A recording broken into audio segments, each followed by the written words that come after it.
Ndagusuje mu izina rya Yesu Kristo, amahoro y'Imana nabane nawe. Amazina yanjye nitwa Bonane w'urukundo.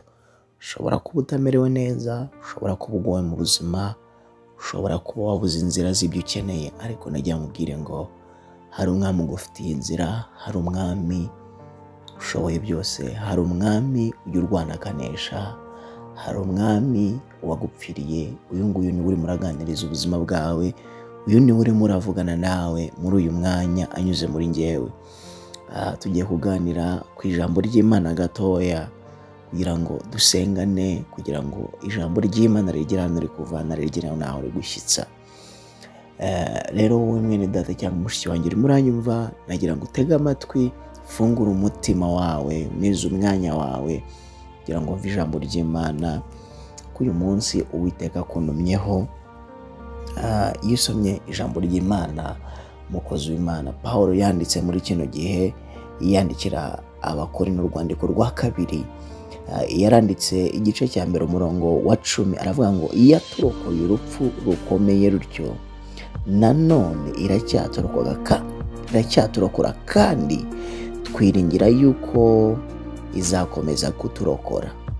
Wowe uri muranyumva, uyu ni Pawulo wabivuze, yarimo arabibwira Abakorinto, ababwira bashimira ukuntu ku buryo bwo kurokorwa n'ibyago nyine bagiye bakira.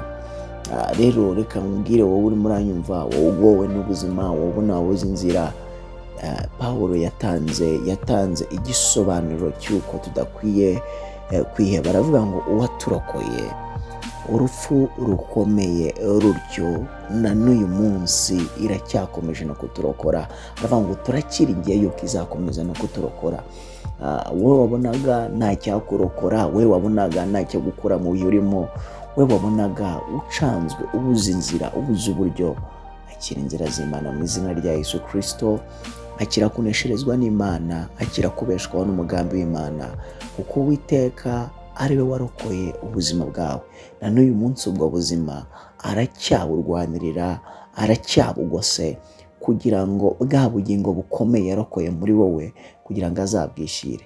Impamvu uriho ni uko ubugingo bukiri muri wowe. Rero nagira nkubwire ngo ubugingo niba bukiri muri wowe, wikangwa n'ibishaka umubiri, kuko ubugingo bukomeye muri wowe Imana iburinda mu buryo bukomeye, kandi iyo ubugingo burinzwe n'umubiri urarindwa. Reka nkubwire ngo rero ibyo ubona bikugoye, ibyo ubona bigucanze, iyo akurokoye urupfu rukomeye, na n'uyu munsi iracyakomeje kukurokora, na n'uyu munsi iracyakomeje kukubeshaho, na n'uyu munsi iracyakomeje kurwanirira. Nubwo wabonaga nta nzira, nubwo wabonaga nta buryo, nubwo wabonaga umutima ujyanywe kure n'ibi ufite, ariko ndakubwira yuko iyo akurokoye, Imana yakurwaniriye, bya bindi byose ukabona birakemutse, na n'uyu munsi iracyakurokora, na n'uyu munsi ifite umugambi wo kugukiza, na n'uyu munsi iracyaguteza amatwi kumve, na n'uyu munsi iracyashaka kuzuza umugambi wayo ku buzima bwawe. Iki ntabwo ari igihe cyo kwiheba, iki ntabwo ari igihe cyo kwiganyira, iki ntabwo ari igihe cyo kuvuga ngo birarangiye. Iki ni igihe cyo kongera kumenya yuko uwakurokoye na n'uyu munsi aracyakurokora, aracyakurwanirira, aracyakuneshereza, aracyahari ku bwawe. Uwakurokoye aguteza amatwi. Ongera uvuge, ongera ubwire Uwiteka. Igihe kimwe Imana yigeze ibwira Yeremiya, iramubwira ngo noneho Yeremiya, vuga ndakumva ngira icyo nkora, vuga ndakumva ngira icyo ndema, vuga ndakumva ngira icyo nkora. Iramubwira ngo nabaza noneho ndigutabare, nawe ongera uvuge. Uwakurokoye aracyahari, uwakurokoye aracyarwanira ubuzima bwawe. Uyu munsi wa none Kristo warokoye ubuzima bwawe, bya bihe byagiye bihita, na n'uyu munsi yiteguye kukurokorera ubuzima.